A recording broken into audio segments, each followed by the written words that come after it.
হুজুর, আমি আমার জীবনে 9টা মেয়েকে বাড়ি থেকে পালিয়ে নিয়ে এসে বন্ধুদের সাথে বিয়ে দিয়েছি, কারণ তাদের মধ্যে হারাম সম্পর্ক ছিল এবং তাদের পরিবারের কেউ তাদেরকে বিয়ে দিতে রাজি ছিল না।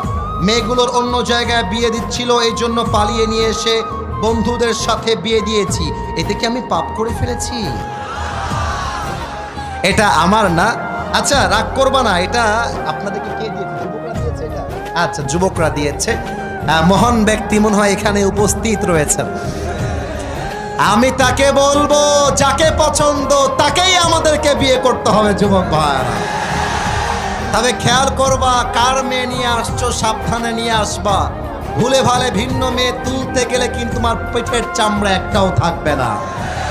তবে আমার যেটা মনে হয়, পালিয়ে বিয়ে করাটাকে আমি সাপোর্ট করি না, ইসলামও সাপোর্ট করে না।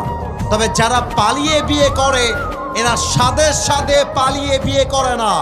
আরে দেয়ালে পিঠ ঠেকলে মানুষ পালিয়ে বিয়ে করতে বাধ্য হয়। আমার তো মনে হয় যুবকের বাপ যদি যুবককে রাইট টাইমে বিয়ে দিয়ে দেয়, আরে পালিয়ে বিয়ে করবে কেন? ধুমধাম করে সবার সামনে বিয়ে হবে।